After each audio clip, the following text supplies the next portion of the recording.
Welcome back to Revive Radio. Today we are talking about Queen's Market with the friends again. As there's a threat to the market because of development and proposals, we are also going to be teaming up with Sharon Noonan Gunning, who is one of the collective members of Right to Food, as she's going to discuss with us things like affordability, access, and availability. Okay, let's get started. Right, friends, we've got Pauline with us today, Stan and Sant. How are you guys today? Good. Very good.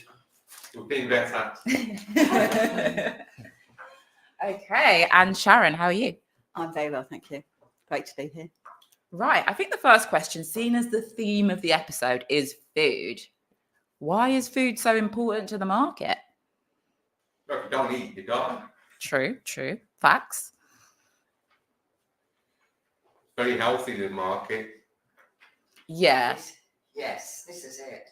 I mean, as far as I'm concerned, it's a bargain place, and the fruit is fresh. A lot of stuff comes more directly from the supplier, with a number of middle people cut out. So you buy your fish at the fish shop. It's not wrapped up in plastic. You know, it's cut down, frozen from wherever it came from, and then it's stored and sold. So it is fresher, and the prices are just brilliant. I mean, grapefruit, 5 for £1, when they're 47p each in Lidl's. And I could go on and on with examples. You might think it sounds like a commercial, though. No, I mean, you guys have been going on. I mean, Friends of Queen's Market is 21 years old, and you've been like campaigning together to keep the market as it is, serving the people for a long time. Traders, shoppers, residents, campaigners, you've all kind of come together for this. What do you feel like you've learned about food over the time? Because I'm guessing as the years have gone on, you've learned a lot about nutrition, you've learned a lot about affordability, and you've learned a lot about the cultural side of things as well. Yeah, if I take that one, I mean, cultural side, it does actually serve a lot of the cultural diversification that we've got in this area. Hopefully we'll get more stalls from other European members, to join and build it and enrich the market space. Space is there for that. But personally, from a South Asian background, it satisfied the family. And we came from a big family, like a lot of people. We come from a big family, and it provided seasonal food that was culturally acceptable to us. That was, which we saw in our own countries. You had the bangans, as we call it, the bindia, which is the okra. We had a lot of that. We had much more local food that we could recognise. My mum could recognise. My dad could recognise. It was not just the meat, it's the actual vegetables. And it made cooking for them easier. Green chilies. So it made everything, easier. And not only that, it came at a price that was affordable for a large family. And so I think with cost of living the way it has gone, that has been a challenge for a lot of families that are on large families, especially when child benefit has been capped. People are eating less. And child benefit caps, which means that the purse has to be stretched even further. So the market has really fulfilled that, I believe, right, for a lot of families. So culturally, food-wise, it's provided what I think, need nutritionally for what we need, what we can recognise. And not only that, it keeps our culture going. We're not going for a taste of home. It's a taste of home. The aromas that come out of it. It's actually great. It's a comfort food. It's when you sit around it, people just Taste of the world. It is really. I mean, Yeah, that's your true as Your well. roots could be in Africa or Yeah. Asia or South America, but you can get food from the market. Remember, a lot of these foods were, when populations move around the world, they take that food with them. Then they plant them and grow them in other places. And they take the spices with them as well. And it's ended up traveling around the world. And we've got it here. It's a And cultural fusion thing it's as a well, because it cultural teaches fusion. other people as well how to Absolutely. cook different foods they probably never would have landed Yes. on.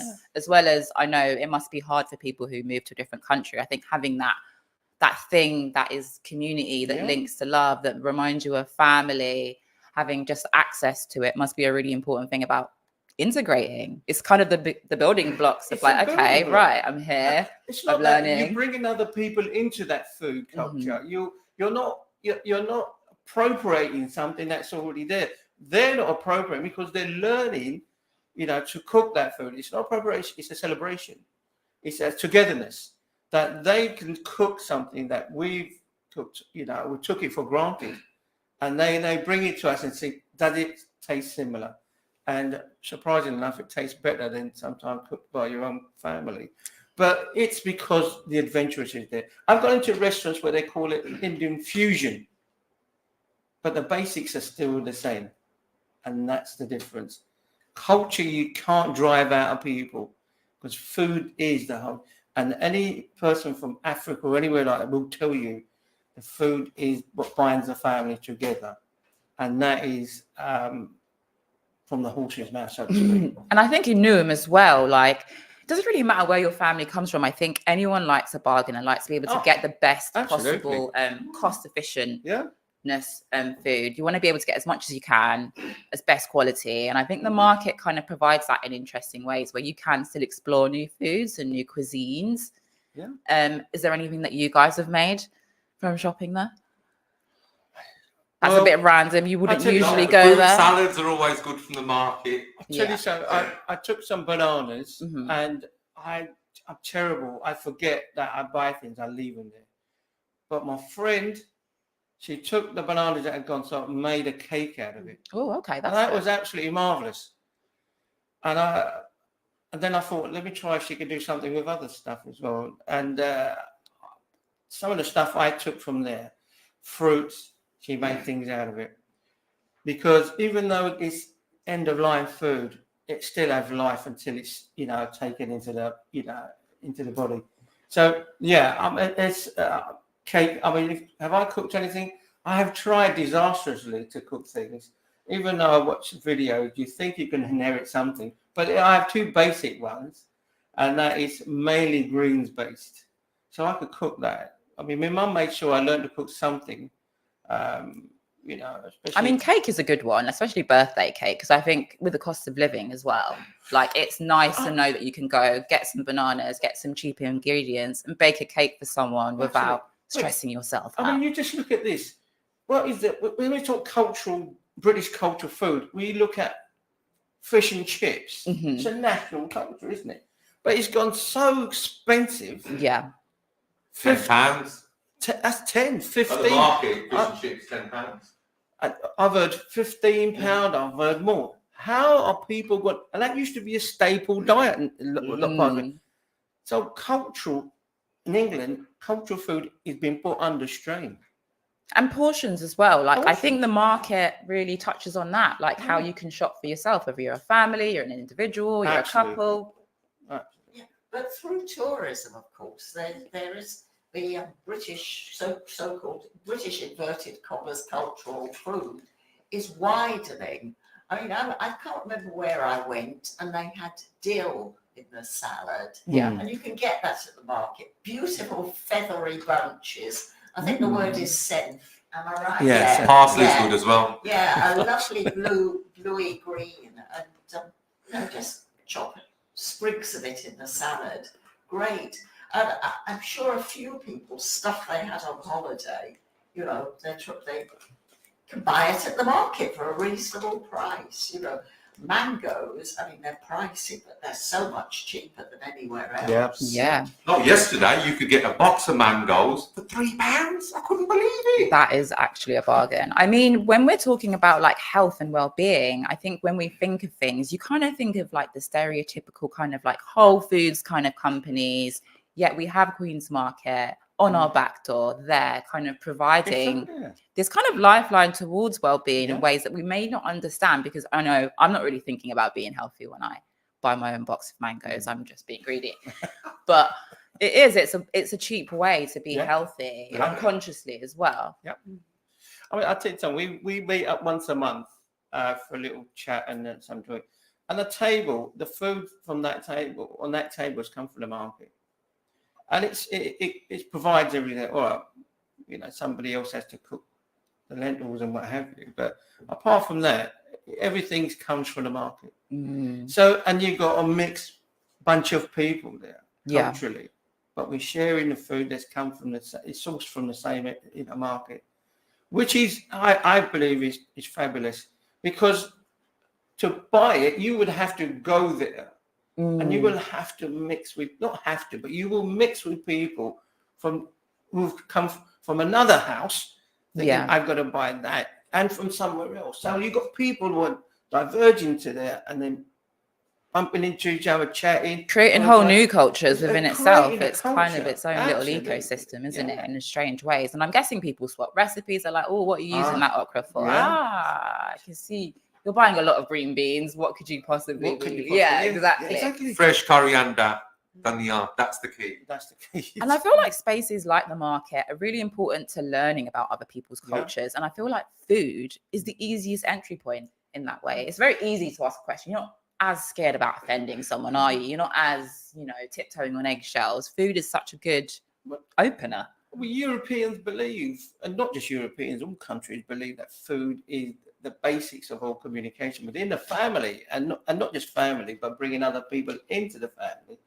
and exporting it somewhere else. So, people think it's a strange thing nowadays that you sit down and share food, around the table, when it was done as a regular thing, because that was part and parcel of how it was. I hope it carries on. But yeah, food is a binding factor, not just a sustaining factor, but it's a binding factor within families and outside families. Yeah, food is the first step to breaking bread, and breaking bread is the first step to a whole lot of things that you can't even really predict. Perfect phrase. Can I just say there that in SE16, where I'm from, one of the slogans that we use is hashtag no price on culture, and part of that is it's about what happens to displaced communities. Fantastic. But it's about food, and food is part of that.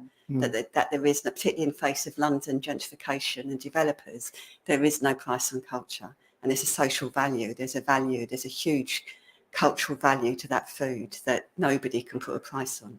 It's hard to get people to see that value as well, because when you're in it, really like all of us are, it's hard to get people to understand the social value of things like disadvantaged people and their right to access healthy food, and also places like the market where they're learning about food and they can learn about health and grow in how they shop. Processed foods, what do you think about processed foods? I mean, it doesn't build anything really. Processed foods. It's about shelf life. It's about longevity in foods. But and in terms of nutritional content, if you want to, I'm a dietitian. I've practiced the dietitian, but I'm not practicing now. But in terms of nutritional content, you can't beat fresh and then frozen next to that. But fresh is always best. Processed is something we've had through tins, through canning, through getting shelf life, and over the years, obviously, that's then developed from processed food to ultra processed foods. And so the real problem that we do face is around the ultra processing, which are virtually like semi-digested foods already in a can. So they're already somewhere else. So what you want is the real food, is the whole food, is what you can see, it's what you can bite into, it's that whole texture of the whole integrated food in your mouth that gives you everything that you need. But people were really, there was a propaganda lobby that was really trying to persuade us that cooking food and natural food was bad. People used to talk about cooking from scratch. We even have developers who are planning to build flats without kitchens. You know, the idea that you can buy everything down the supermarket below and just pop it in the microwave. You know, the microwave is really promoted, but I'm really glad that the pendulum swung back, and I guess it's people like Sharon, you know, and the communities that really believe in cooking that have made the difference. We don't want to erode at the culture of cooking. It's so important for people staying together. I think anyone that's ever lived in a uni dorm room and has got a roommate who doesn't know how to boil an egg is just kind of secretly like, oh, why didn't your, parent get you that? I tell you, my brother, when he was at university, used to come home and he used to take pots of food cooked and everything and freeze it when he got to university. Because he said he couldn't get the same, and if he went to a restaurant, it was just too pricey. So culturally, you could take it with you. Yeah, as Sharon said, there's no price on culture, and I think being healthy, there's no real price on being healthy as well. And I think, as many of us probably know, when you go to the GP, when you're asking your doctor if you're having symptoms of something, the first thing they tell you is you need to get healthier. Yeah. So the idea that they might be eroding at a public space, that's kind of the base for some of our health needs. Yeah. It's confusing to a lot of people that use the market and that rely on the prices and just enjoy, the social value of the place. Yeah. I mean, diet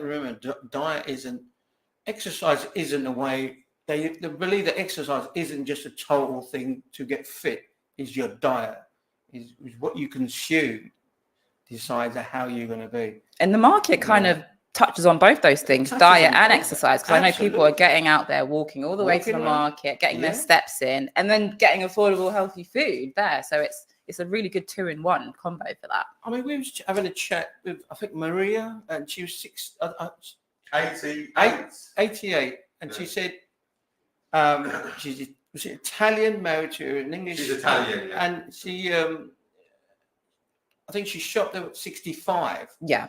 For £5, they will be able to pay part of their mortgage and pay for food. She said she's still going well, and she said she still shops in that market. She said she could not afford to go into these big stores. Yeah, she just couldn't afford it. Supermarkets. So she said, I buy everything and I can get it in a bag. And she said, at my age now, I can't carry no more than a bag anyway. So she said, I'll get it all in there. And, it doesn't take a lot out of my pension, especially when pensions are capped as well. So there's a big strain, as I said, on the finances, home finances. I didn't even think about that. I mean, even carrying your bags home, you're kind of doing weight training, you're walking, you're being healthy. It's a catch-all fix. Because the thing is, we need a proper integrated transportation system to take all types of people, all disabilities to the market, make it accessible. Yeah, especially in terms of spacing for people who use things like wheelchairs and help and stuff like that. I saw a lot of people having issues here and there, and I think chatting to them, making it accessible for the people that it serves, because that's who the traders care about as well the most, the people that keep coming back to them and that are their weekly regulars. Okay, we're going to move on. I'm going to introduce Sharon more extensively now. So Sharon Noonan Gunning is part of the collective Right to Food, who campaigns for accessibility, access, and affordability. And we are going to learn some more about food justice. Thank you. So, so I belong to a campaign called Right to Food. Nationally, it's part of a project set up by Ian Byrne MP, who's an MP for Liverpool West Derby, who set up the National Right to Food as a big network that particularly campaigns around football matches, but also campaigns at a grassroots level. And in London, we work closely with Absana Begum MP.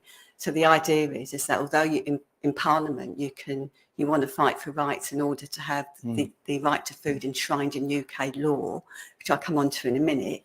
That on the one level you do that, but the reality is that internationally the right to food has been within a state obligation through the United Nations for decades now, going back to the 1950s, maybe even before then. And so it's one of the basic human rights, yet we don't have that human rights. Then there's huge campaigns in the UK, like Sustain, like Food Foundation, who also campaign for the right to food. But the difference with Ian Byrne is that they campaign at the parliamentary level, but in order to achieve the right to food, we have to build a grassroots movement that where no one's going to give us, excuse the pun, but no one's going to give us the right to food on a plate. It's something that we have to campaign for, like with all of our rights. Absolutely. Going, you know, and so that's why I'm involved with Ian Byrne, and we set up the London Right to Food campaign as a means of supporting Ian Byrne's campaign to achieve the right to food in this country. And so as far as, the right to what it means, the right to food for the United Nations is about that every man, woman and child will have the, will have access to, whether they're eating alone or in company in communities, they will have access to adequate supplies of food that are by procurement or by buying it. So there's a formulation in. Right, that doesn't seem outrageous that every child should have access. And would you say that your end goal is to obviously get it enshrined into law in Parliament? Definitely in the UK. But it is a question of how you do that, and it's also what it means. So even from the United Nations perspective, the first thing that they to have access, you've got to have money.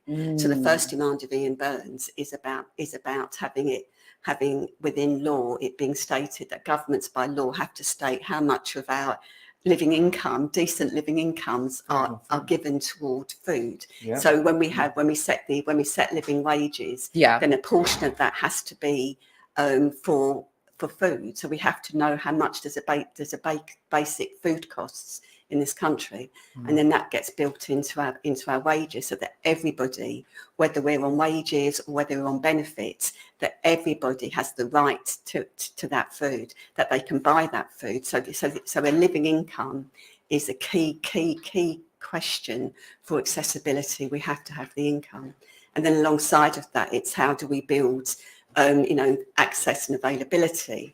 And so within communities, that's how do we get food available, which comes to what's on our high streets, but it also comes to free school meals. It also comes to Meals on Wheels.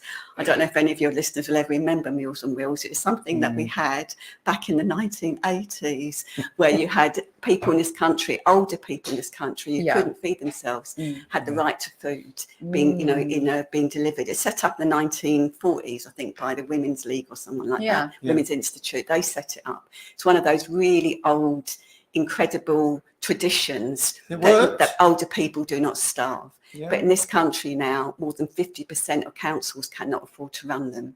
So it's all becoming volunteer-led. So where we've got access, it's all changing. And we need to change that back so that young people, older people on the high street, we all have access and availability. And like you said, it starts at the grassroots. And what I'm surprised at is during a lot of the proposal and ideas about the plans for Queen's Market, I'm surprised that they haven't partnered with someone like Right to Food, because so many of the issues targeting the market target affordability, access, availability. You'd think there would be ample opportunity there for you to work together and for you to propose what are the issues that people in those local communities face, give them so that they can provide solutions. It's quite surprising that a lot of the consultants and members of the council don't really team up with grassroots groups that clearly have engagement with the public already. I think can I just say Newham that they do in Newham? I know that Newham do have a food network.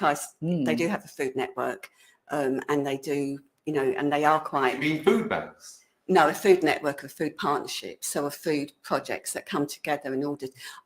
As in in their proposals for the market, that they wouldn't plan things with a group like yours. No, they don't. They don't dig that deep. Yeah. But they do have a means of trying. But the point I'm trying to make is that at a council level, their understanding of what is a consultation is very different. So a lot of people who work on the councils are brilliant people. I'm in public health. A lot of public health people are absolutely brilliant. Yeah. And also as somebody who works in public health nutrition, I'll also say that a lot of our work, because of what's happening through food poverty, that once upon a time there there would have been a lot more people working in community through Sure Start projects, through Meals on Wheels, for all of these services. We would have been there working in community and getting paid for it. Now what happens, we're being asked to work as volunteers. And so people are being actually, as a whole food sector, whole mass of food and health workers who are unpaid in our communities, because councils aren't, because the whole system, the food system is broken in this country, and that's the problem. And so markets, if you like, are the lifeline of that. But we're all messed up in developments, in in gentrifications, in all of these problems that are just causing more problems. And so it's about how you find a way of getting a grassroots voice through our projects. Yeah, I mean, all working together. I guess markets have kind of become the last kind of fighting ecosystem where people are doing all these different things together. I think that we're going to go on a break, and when we come back, we're going to learn some new words, like why are our food systems broken? Before we do that, I'd just like to point out one thing. 2022, 10.7 million tons of food was wasted. Oh, that's 22 billion pounds worth. Now, why is it wasted? Well, that is supermarkets, but what about the break?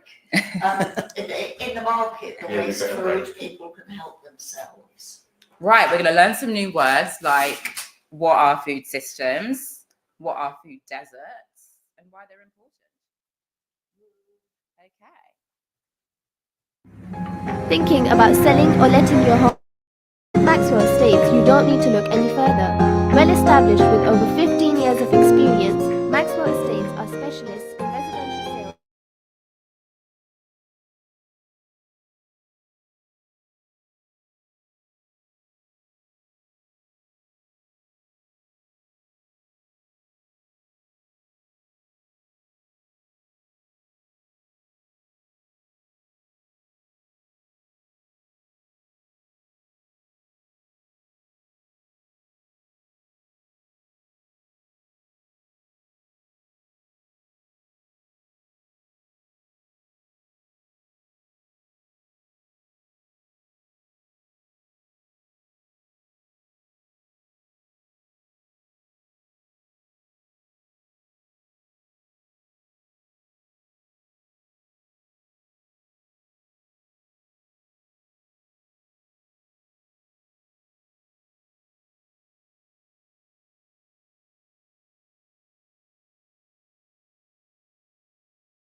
Get on with doing the important stuff like setting up bills, renting a property, getting a mobile, transferring money, and coming to terms with the weather. Start today by searching HSBC bank account, HSBC UK, opening up a world of opportunity. You have to be 18 or older and eligibility criteria apply. At HSBC UK, you are backed by the current account switch guarantee. Nikah, talaq, counseling on matrimonial disputes, Islamic wills, Islamic law of inheritance, or an Islamic verdict on any other issue. The Muslim Sharia Council is at your service. We provide official certification, and our experienced and highly qualified imams are available to provide you with guidance when needed. MQI London is based at 292 to 296 Romford Road, Forest Gate. We are open from Monday to Friday, 2 to 4 p.m. or alternatively, call us now on 0208 257 1786. Revive FM 94.0 on the radio, on your mobile, and online.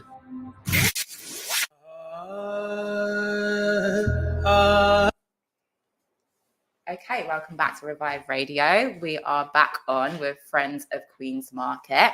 And today we have Sharon Noonan-Gunning, who is with Right to Food. And you can guess what we've been talking about, which is food. We've been talking about the market in relation to well-being, how we can be healthy, why the cultural legacy of the market is important regarding food. We were just touching on some things about like a whole new generation of people shops completely differently. And I know I've noticed this as someone making a film about the market. I know that my grandma shopped there weekly, my mum shops there occasionally, and I feel very guilty that I should be shopping there more. And I feel like you learn a lot of things shopping in a market. People touch on this all the time, like the way you can meander, actually touch your food. Like I am 32 years old. I think I just learned about ripe avocados like 2 years ago. Like You must sniff as well. just about. And as our shopping habits change, how can we keep certain, attitudes, behaviors, ways of shopping that keep us quite grounded to the land, grounded to the public space, and grounded to the food that we're handling? Because food isn't just food, is it? It's healing, it's health. Yeah. Did you have parents that taught you how to shop at the market? Do you have parents that taught you how to kind of shake the watermelon and Queen's Market, my mum bought me here when I was young. Okay. So we all took it in turns. But normally when she wanted to go shop, everybody ran away. So I was just left there. So we'd walk from about half a dozen streets, away. So we'd go through the streets and we'd get to the market. My mum used to she would know a lot of the people, and she'd go. Everything was all stacked out well. When it's wrapped in paper and it's all, stalls are really presented wonderfully. So you'd get your fruit from there, you'd get your eggs from there, you'd get your bread from there. Everything was done, and the fantastic invention was a trolley thing that you take. That was a fantastic invention because as soon as it came out, she used to fill it up. Everything came from that market. We didn't get it from anywhere else. We never went into Woolworths, right?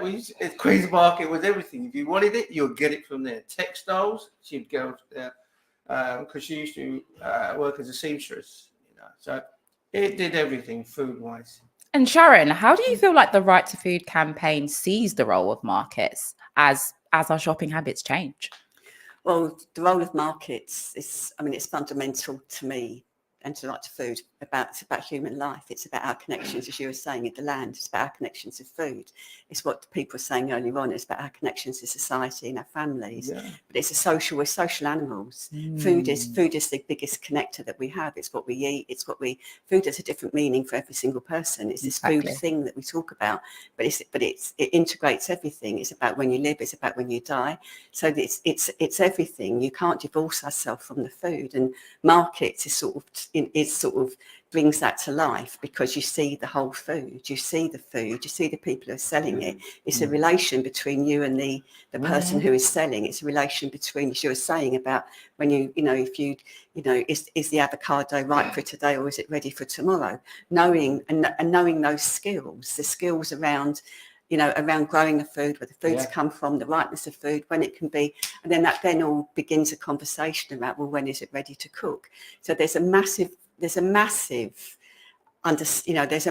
role that you do not get. You cannot get that in supermarkets. You cannot get it when the food is along that shelf. No. And you're seeing bags of green potatoes, or you're seeing bags of whatever, you cannot get that from the shelf. You can only get it through that human contact. And because of the high street and the change of shopping habits, we've kind of lost that knowledge. Like you said, there's a lot to learn, like, about things like that. And I feel like markets allow you to pick it up again with ease, because you're looking around. Yeah. You're like, what's she doing over there with the papaya? You're able to kind of tap into behaviors that you might not be exposed to at home. Yeah. And it's all, and yes, exactly. And so it is about people learning. It's about learning social habits. When you're in a supermarket, it's all very much controlled. You've got your music on in the background. You've got to go, and you all have the same little basket. Yeah, you have to go and pick off the shelf. You look, the only thing, if you might have things in common, like hunting around for the yellow stickers for the reduce, but otherwise you're there on your own doing it. And often if you go for the reduced, you're in competition with others. It's like, oh my God, what's going on here? And so in supermarkets, it's a completely different way of shopping. And it can be a very, individualistic way of shopping. Whereas in the market, it's much more collective. Alienating sometimes. Yeah, supermarkets, definitely. But markets are collective. It's, the whole setup of the market, the way it's laid out. It's a community of people around food, and it's a community also of what connects people to the land, as you were saying that earlier. And Jumping on that forget collectivity, that. Yeah. I want to learn, what is a food democracy? So in the world of food, some people call it food policy. Policy is all about what politicians do, the decisions that politicians make, and what enables them to do that. But it's really what we live. So politics is all about what we live. And when it comes to the politics of the land and the food, then some people call it food sovereignty, which internationally is massive. And it is about the rights of the indigenous peoples and the farmers in Brazil and of India to own the land, like the massive, huge, the biggest ever, strikes and protests that took place on this planet was in India a few years ago, the Indian Farmers Unions. It was absolutely land workers. It was massive. So food sovereignty for those people was massive. And we really embrace that here. But we also talk about food democracy, because for me, I try to sort of think about language, about what does it mean to people like myself in the areas in which we live. So democracy has so much more meaning than sovereignty. Like when I think of sovereign, I think of the Queen, and so that's, to me, it's not a word that I use every day. But it's or whatever, wherever they are. But it's but it is about, and democracy means control. And democracy, no matter, we can criticize.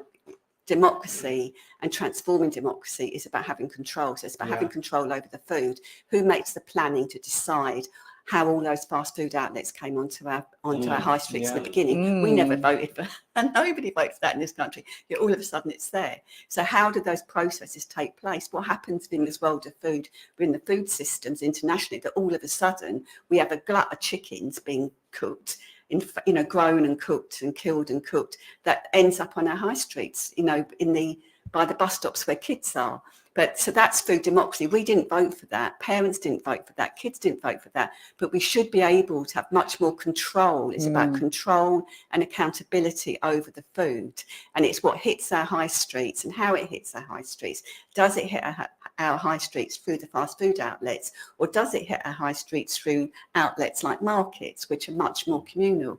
So it's those choices. It's about what rights have we got to make a choice. It's about how we decide. It's about control and power. Power is the word. Yeah.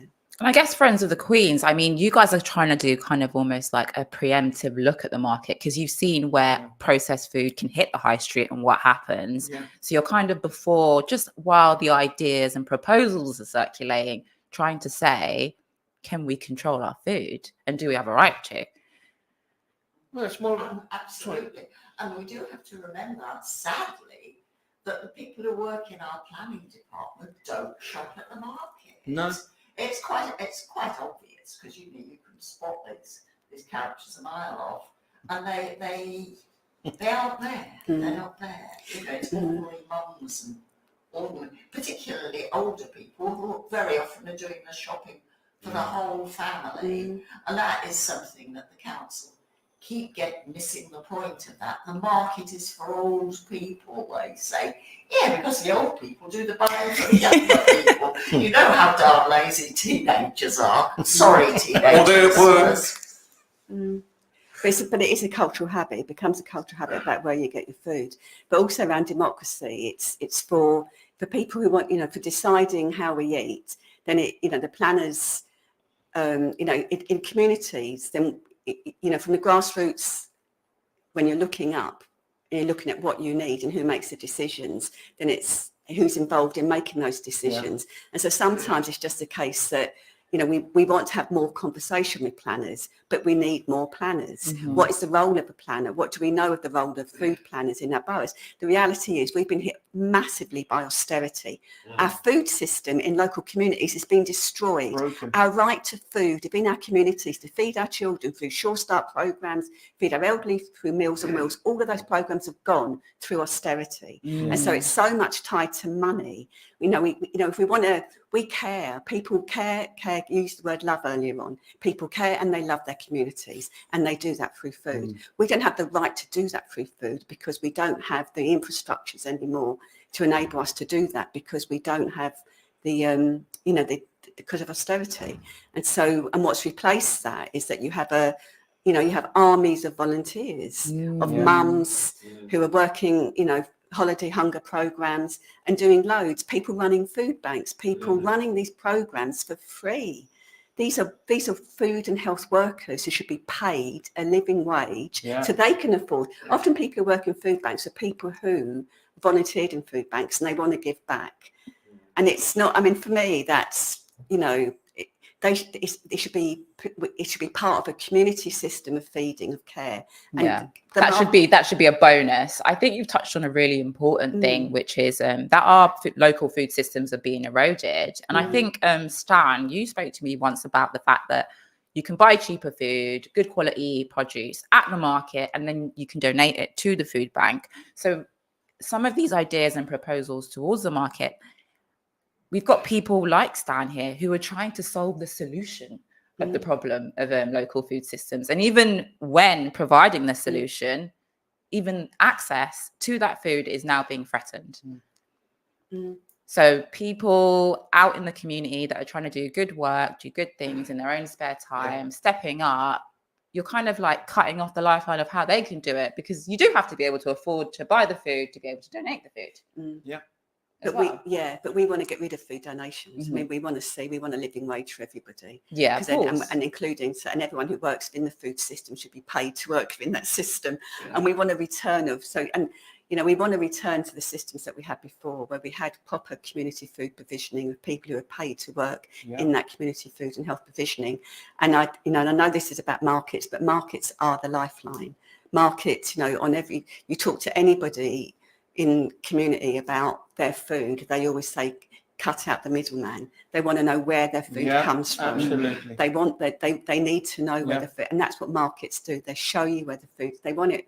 So if anything, we need to extend the market system. We need to build the market system so people can see the food and understand everything there is around that food. Yeah, no, if anything, expand the knowledge that's being shared there already. A lot of people feel like local markets can be the solution to food deserts, but what are exactly food deserts? Well, if you live in an area and you have to get 2 buses to get to your supermarket, or even 1 bus sometimes, so they define it by distance, but it's really, it's about, so you need access to food that is within reach of you getting that food. So even if you go back to the United Nations, what is accessibility, then it is that you have to have that access, and you haven't got access if you can't walk to get the food, if it's not easy for you to get it. So I can't remember the distance now, but there is a defined distance around what a food desert would be. But it is, and people know it, because people know if they have to get a bus or 2 buses in order to get their food, they are living in a food desert. You want to be able just to pop locally in order to get the food that you need to feed your children. You don't want to have to make a mega journey in order to get the food. But the reality is that we've still got huge council estates around London where people have to do that trip to get there, or else they're shopping at a convenience store where you're spending, £5 extra a week because you're in that local convenience store, and it's not good food. Right. So you're not saying that people don't necessarily live near shops, but you're talking about you're talking about access to healthy food, right? Yeah. And it being within a certain time. So you can get it maybe under an hour. You're not traveling to the other side of London to grab, Yeah. Well, it's a bus ride. I mean, it'd be a bus. If you have to get a bus ride to get your food, then I would call that a food desert. Yeah, yeah. So a lot of people are probably living in food deserts and they don't even know. Yeah. No. So I'm really sorry. I should have brought the data, the number to this conversation. I haven't, but there is a defined. So I don't want to exaggerate it, but it is something that and I don't want to name areas. I don't want to, but I know that there are areas that I would call it. But it is when you live on some of these big council estates, and it's you have to get 1 or 2 buses. And so it might be like a 10-20 minute ride, but there isn't you haven't just got it. If you live in Deptford, you can just go to Deptford Market's changing, but you can just go to a local market, Queen's Market. You just pop. If you live in Forest Gate, just pop down or Upton Park, just pop to the market. That's easy access. You want easy access for everybody to decent food. Right. And how do you figure out if you are living in one? If you haven't got it, well, I would say if you haven't got what you want is easy a bus access. ride. Would you measure it by the bus ride away? Would you say? Yeah, I would. Yeah. I would say that if you're having to, 1 or 2 bus rides, And the frequency of the bus ride, we forget this in London. You know, so many places where the bus is every hour, every half hour. That's a really good question that you'll keep throwing at me about the food deserts, because it's making me think whether we should think about how you define a food desert in London. Because I do, because maybe I'm thinking of areas where, even where I live, we have got some, there are sort of, like bigger convenience stores, but they're still not where you're going to be able to get decent food. My thought was that the high street, sometimes, there is chicken and chip shops, there's supermarkets, there's this and that. But sometimes if you've only got the option of ultra processed food, like we touched on earlier, I thought, is that a food desert? But I guess not technically, but it's something to look out for. But it's also a question of, what do it's what people. It's also if you live in an area where you have got, if you have got a convenient supermarket, and then if in the past, say you had a number of pubs, but those pubs have now all become betting offices, and you've got fast food outlets in a very, very dense space, then it means what you begin to see in that area is very different to what was there before. In the past, I'm talking about an area local to me, in the past you would have had a little market. That market has gone. Your fruit and veg greengrocer has gone, and it's been replaced by stores where, for public health, then they would promote healthy eating. And so they might have a picture of a cow on the outside, or a picture of a fruit. But on the inside, where you do the footfall, when you walk the shop on the inside, you're talking about, and anyone can do this, you go into a convenience store and you can measure how much that store is selling alcohol. And the reason why they're selling alcohol is they've closed the pubs down. And so a lot of people are drinking, and they're not just drinking now 11 o'clock in the morning, but the convenience stores open at 7. And so they're transforming our communities by all of these things around planning. And it's what people see. They don't see the market and the greengrocer anymore. What they see is men being forced onto the street because they can't sit and have a drink in a pub, and other people, women being forced onto the street, and they're seeing fast food outlets, and they're seeing pictures of a cow, but you can't go in and get a decent piece of, if people eat whatever foods they're eating, but it's the idea of fresh meat, that you haven't really got access to that fresh meat, and you definitely haven't got access to fresh vegetables, because the punnets, the strawberries, are going to cost you like £3.50 now.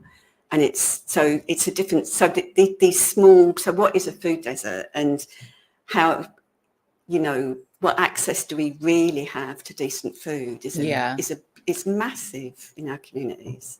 And it's what we see every day. And the problem is, if you don't see the markets every day, and if you haven't got kids, looking at the fruit and, is the avocado ripe today or ripe tomorrow, what they do see is fast food outlets, and it reinforces this is what we have. And parents are being told, if you give your kids that, you're killing your kids, because this is making your kids unhealthy. But if the parents could have access to the markets and take the kids down the market, then the whole issue is around this is building, it puts people in a bind where you can't really win, which is why why it's so important to highlight the looming threats to Queen's Market, because at the end of the day, these ideas really undermine some of the themes we've been talking about today, which is food accessibility and affordability.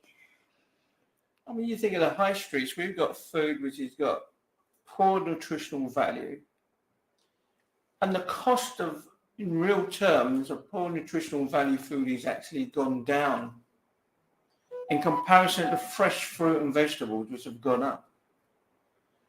But yet the market still maintains affordability. Now we have to look at that. The long-term repercussions of poor nutritional food is a massive bill for the NHS later on. Yeah, Sharon, I'm sure you'd know a lot about this because you're a dietitian as well. So you probably see the difference between the rise in ultra-processed diets and the rise in health issues. Yeah, I don't practice anymore. I teach, but I do teach nutrition, and the sort of the key one. I mean, it's about rising rates of diabetes. It's about it's about excess weight, and so it's where people are susceptible to putting on weight. They can gain more weight through having foods of poor nutritional value, energy dense foods that are cheaper, if you're susceptible to putting on weight, it makes sure it gives you a risk of disease later in life. And so that's these so particularly when you look at weight, and that's how people tend to look at it these days, is through body size. Then you're seeing that, and they use the word obesity. I'm using obesity in inverted commas because it's like, what does it mean, this thing obesity? But it's but that is what clinically it's called, and that's what you see rising in this country amongst children and global, and everywhere. It's because of the foods we eat. Yeah. And what exactly is the threat to the market? Yes, well, the threat is that they're planning to build. There are two options which we define as option one is housing, option two is more housing. So I'm talking about 200 or 300 units. There won't be social housing there, or 4% if you're lucky. And the problem with putting housing on the market side, and they've thrown in the idea of a health centre and a library, both of which, are already provided for in the locality. You can't have housing without displacing the market. The shops would definitely be pulled down. So the council's promise there will always be a market is a market minus shops and a market minus the storage area, which the council has always treated as dispensable. And it's absolutely vital, because cutting out the middleman means that fresh produce goes to the wholesalers, Spittlefields, and from there it goes to the market on the trailers' lorries. So it's basically two hops from the field in many cases. But the idea is so many plans have just dispensed with the storage area, which is called the compound. We call it the compound. And it's a real threat. However the council try to dress it up with their incomprehensible diagrams that they show us at public engagement. Do you think that people have had a proper say in the future proposals and ideas? Do you think their right to food is being respected? Well, I've always said that democracy's never really been enacted. We don't have a democracy because it's a two-way thing. And consultations are part of the democracy. And it's about, and what is a consultation for? Is to get feedback on what the constituents there feel of how their changes are going to be. Now, every time they've tried to run a planning or some sort of consultation through Newham, and I've tracked them and followed them, they have no idea, because the people who are making these are external consultants that we're spending millions on. They do not live in this area. So if they don't live in this area, how do they know how the demographics made up of? How do they know that what they are doing will serve the population here? in the sense of access to food, transportation. We've constantly asked for better integrated transportation systems to the markets. It's not happened. So, but yet they're willing to spend millions. So, what we have to do is we have to push back. We want accountability. We want the council to say, okay, talk, but we want them to listen. We don't want to just, just say yes or no. We want them to listen and listen to the public. And the problem is that the consultation can take the form of saying, write down what you think, what you want. Yes. Where that some of those slips go, where people say what they think, what they want, is highly debatable. The council has produced fancy pie charts that you need a PhD in statistics to make sense of. But I mean, it's simple democracy, like, a meeting, perhaps with a show of hands even, rather than a focus group. No way, that never happens. When the traders were consulted, they spoke to, starry-eyed young architects who didn't have a clue of the nuts and bolts of what was going to happen to the market. They were planning a big Beano called a seat at the table. Gosh, that's quite shocking. And Sharon, what do you feel like the broader implications of food rights and communities are when they lose access to places like Queen's Market? Yeah. Well, I do live in SE16, and there's a project there called Plush SE16, and so that's where the hashtag No Price and Culture. But another term they use is displaced societies, and that's one of the and that's the bigger problem, is that because of the role of food, then if you don't have access to markets, then you are seeing like Pauline was saying, you're seeing a constant displacement of people, of cultures. You're seeing a rubbing out of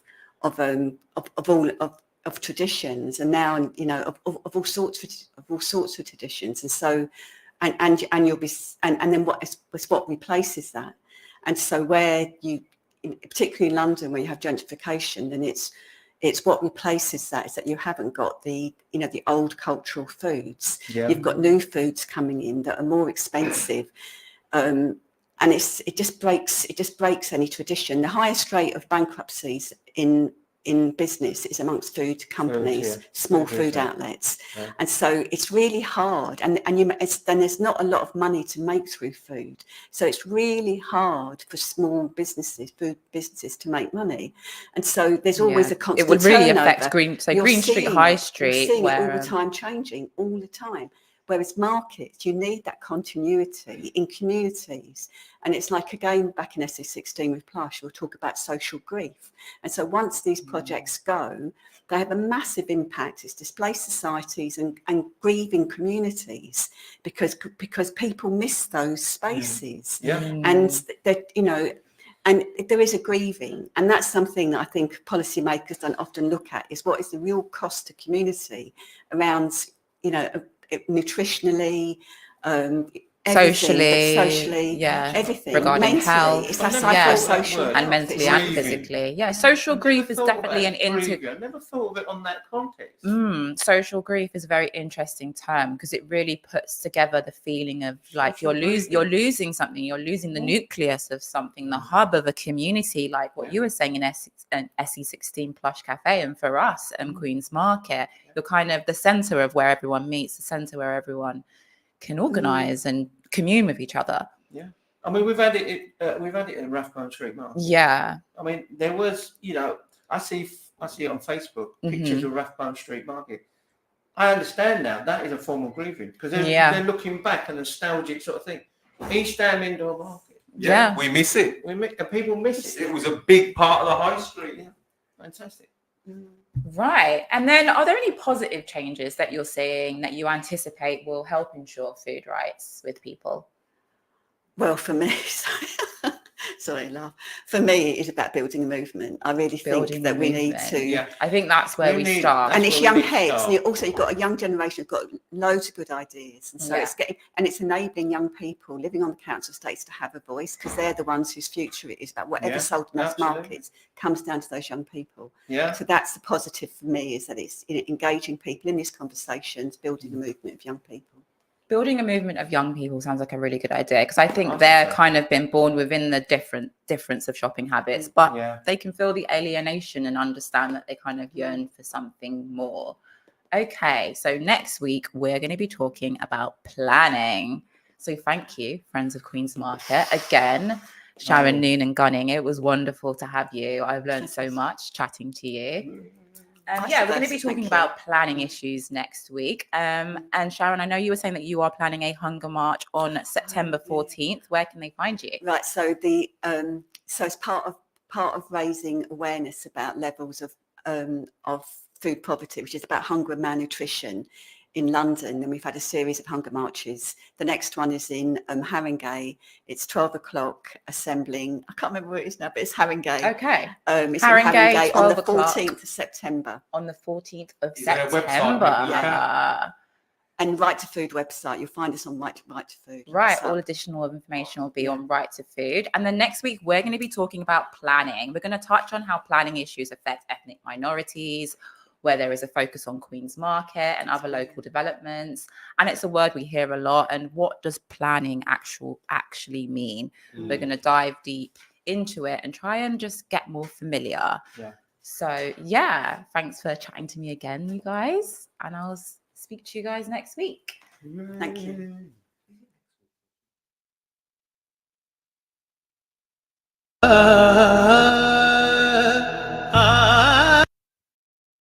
Minhaj Sisters UK are proud to host their biannual retreat Al Tazkiyah 2024 from the 15th of November to the 17th of November.